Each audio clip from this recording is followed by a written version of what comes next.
I think we can all agree that the pandemic sucks. Many unfortunate people have lost their loved ones. People struggling financially.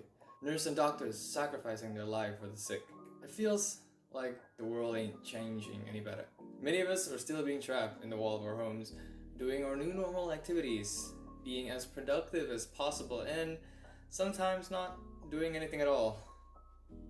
And it can be very frustrating and, well, depressing. But I believe that everything happens for a reason. Even though the circumstances are really bad, you can be blind or in denial about it, but it's still there, whether you like it or not. It doesn't have to be instant. It can be a long-term thing. And I think knowing it is important, because when you find that positive side, well, you give a little bit of energy, and that reason, that positive side, is what keeps us alive. It keeps us progressing, and positive side brings us hope in times of crisis. So in this video, I'd like to share a little bit of my take of what are the good things that happen to us in this pandemic. Because we're constantly distracted in our lives, and sometimes we don't appreciate the good things that happen around us. So the first one, I think everyone can relate on this. It can't be ignored that we get to spend a lot of more time, especially me time. As the pandemic forces us to live on home and doing all of our activities online, we have this abundance of free time that it can be very powerful. And that power is the power to do anything, whatever we want and whenever we want. We can do more things at home than ever before. It's a chance for us to do things that we can't do in our daily lives before the pandemic. However, the absence of activities leads us to, well, as you know, procrastination. We get to sleep wherever we want, whenever we want.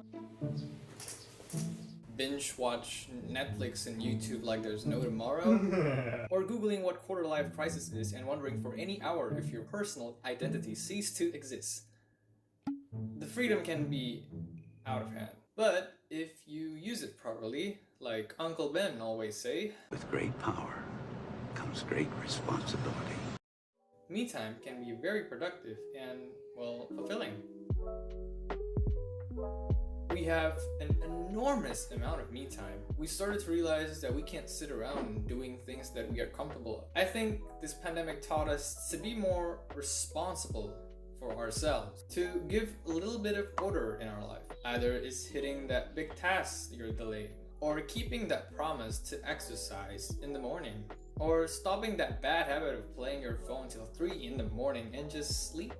Anything that makes you genuinely feel good. Yeah, it is hard. It takes a lot of courage and a lot of effort to treat yourself well.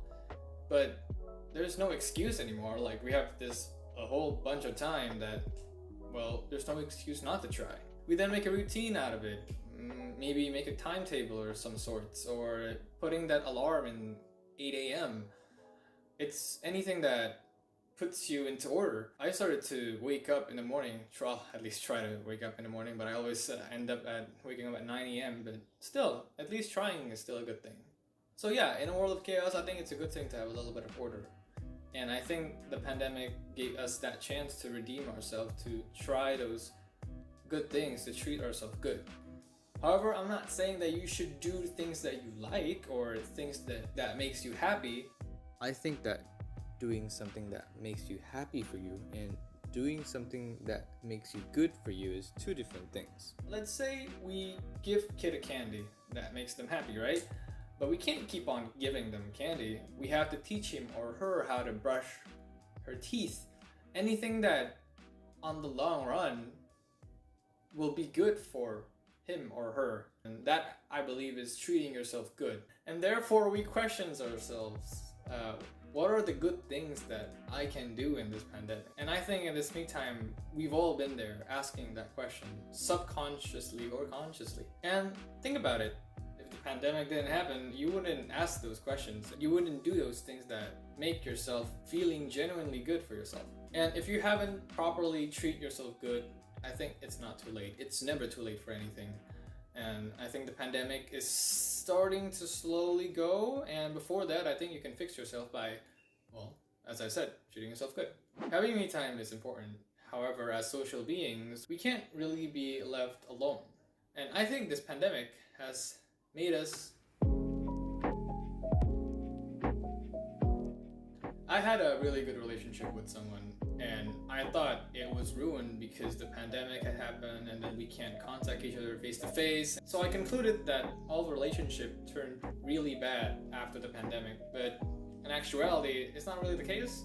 This pandemic has actually made more people feel, well, connected. Many of my friends came home and meet their parents, and from that they're connected to their loved ones. And with technology being more convenient than ever, and with this crisis going on, we have to know whether people are safe or healthy, and then now messages and video calls are being frequently used for people around the world. And from that, people, they are reconnected to their loved ones. I've reconnected to my family, and from this pandemic, I've reconnected to my old friends that I haven't connected in a very long time. I play video games with them and talk crap about life. And I think if there's someone in your life that you have lost contact with, I think the virus is the best excuse to say hi or say how you're doing. I'm not surprised because I think it's how humanity cope in times of crisis. If there's no pandemic, you may not have contacted to your old bonds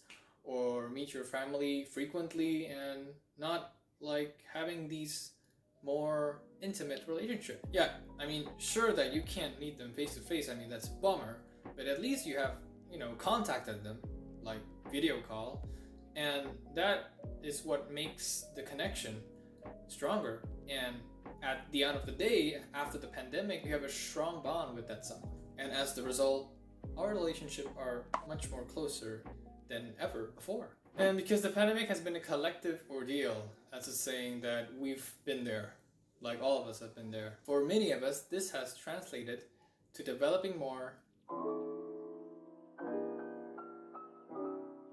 I mean, this event has taught us to be more conscious with our health and our bodies and our mind. Now people are more aware of personal hygiene, putting more sleep hours, eating more healthy foods, doing that daily exercise, and just be constantly present. And for many of us, of course, we have the habit now to be more cleaner, like not sneezing to other people and always sanitize after sneezing, or doing something that you feel like it's dirty but it's actually not, but you feel like it's still dirty, so you just sanitize yourself. And of course, the first time pandemic, I always sanitize my hands every time. Like, really, I was very paranoid. So I think all of you have experienced the increase of awareness, either it's self-awareness or environmentally aware. That is one thing also. Many people are now more environmentally cautious. A recent survey about more than 3,000 people in 8 countries has found that 70% of them are more aware now than ever that humanity activity threatens the climate and the environmental degradation. Yeah, people now are more aware of the environmental changes and are more committed to changing their consumer behavior and be more sustainably conscious in the environment. I don't know, something like small, like either replacing plastic bags with tote bag and cycling instead of driving, or using the public transportation, or being disciplined of not buying items every time you open up Tokopedia or Shopee. So yeah, one of the things that the pandemic has taught us is to preserve environment and not exploit nature to its core, and finding out that there's a life-threatening virus. So China, I do hope you learn a lesson. It is self-evident that the pandemic has been a terrible conundrum that we have all experienced, and not a day that we would relive in this experience again. Although if we just take a little step back and try to see things around us, there is actually something good that came out of this hellhole.